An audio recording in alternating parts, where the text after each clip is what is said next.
Hello every one. ഇന്ന് നമ്മളുടെ കൂടെയുള്ളത് doctor Manoj Ayyappan, senior consultant surgical gastroenterology, Apollo Atlas hospital, Angamaly. Hello doctor, welcome to the show. എന്താണ് hernia, അല്ലെങ്കിൽ എന്താണ് അതിൻ്റെ രോഗലക്ഷണങ്ങൾ? ഹെർണിയ എന്ന് പറയുന്നത് ശരീരത്തിലെ മസിലുകളുടെ വീക്ക്നെസ്, മസിലുകളുടെ ശക്തിക്ഷയമോ അതല്ലെങ്കിൽ മുന്നേ ഏതെങ്കിലും ഒരു ഓപ്പറേഷന് ശേഷം ആ ഓപ്പറേഷനിൽ നൂല് വിട്ടു വന്നൊരു ദ്വാരമുണ്ടായി, ഈ ദ്വാരമോ ഈ മസിൽ വീക്ക്നെസ്സോ വഴി വയറിനുള്ളിലുള്ള കൊഴുപ്പോ കുടലോ പുറത്തേക്ക് വരുന്ന അസുഖത്തിനെയാണ് ഹെർണിയ എന്ന് പറയുന്നത്. ഇൻ ജനറൽ എല്ലാ ഹെർണിയകളും ഏകദേശം ഒരേപോലെയാണ്. അത് വീക്ക്നെസ് വഴി പുറത്തേക്ക് വരുന്നതിനാണ് ഹെർണിയ എന്ന് പറയുന്നത്. എന്തൊക്കെയാണ് സിംറ്റംസ്? അപ്പം ഞാൻ നേരത്തെ പറഞ്ഞു കുടൽ പുറത്തേക്ക് വരുന്നതാണ് അതിൻ്റെ പ്രശ്നം. അപ്പോൾ ഈ കുടൽ പുറത്തേക്ക് വന്ന് അത് ആദ്യഘട്ടങ്ങളിലെല്ലാം അത് തന്നെ ഉള്ളിലേക്ക് പോകും. അപ്പോൾ പേഷ്യൻ്റ് ആദ്യം കാണുന്നത് ഒരു മുഴയാണ്. ആ മുഴ എന്തെങ്കിലും ഭാരം പൊക്കുമ്പോഴോ അല്ലെങ്കിൽ എന്തെങ്കിലും എക്സേഷൻ ചുമയ്ക്കുമ്പോൾ എല്ലാം അത് പുറത്തേക്ക് വരും. പിന്നെ അത് സ്വയം ഉള്ളിലേക്ക് പോകും. ഈ പുറത്തേക്ക് വന്ന് സ്വയം ഉള്ളിലേക്ക് പോകുന്ന ആ ഒരു ഘട്ടത്തിൽ പേഷ്യൻറ്റിന് വേദന ഉണ്ടാവില്ല. പക്ഷേ ഇത് പുറത്തേക്ക് വന്ന് കൂടുതൽ കുടൽ പുറത്തേക്ക് വരുമ്പം ഈ നെക്ക് എന്ന് പറയുന്ന ഈ ദ്വാരം അല്ലെങ്കിൽ ഈ വീക്ക്നെസ് അതൊരു ഈ പുറത്തേക്ക് ഇറങ്ങുന്ന കുടലിനെ അത് ഞെരുക്കാൻ തുടങ്ങും. അപ്പോൾ ഞെരുക്കുമ്പോൾ ഈ കുടലിലേക്കുള്ള രക്തോട്ടം കുറയും. അപ്പോൾ പേഷ്യൻറ്റിന് വേദന വരാൻ തുടങ്ങും.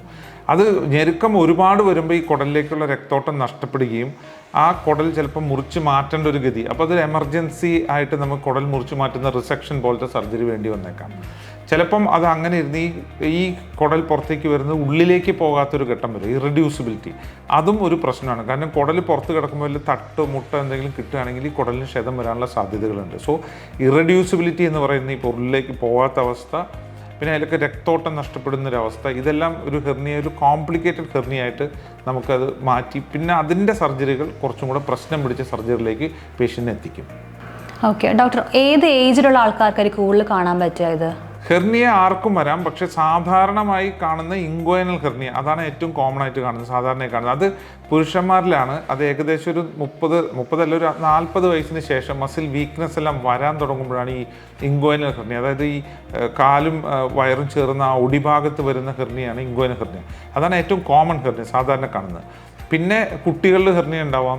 പിന്നെ ഈ മുന്നേ ഏതെങ്കിലും ഓപ്പറേഷൻ, സാധാരണ സ്ത്രീകളിൽ സിസേറിയൻ കഴിഞ്ഞ സ്ത്രീകളിൽ അല്ലെങ്കിൽ യൂട്രസ് എടുത്ത് മാറ്റുന്ന മുറിവുകളിലെല്ലാം ഈ മുഴ പോലെ വരും.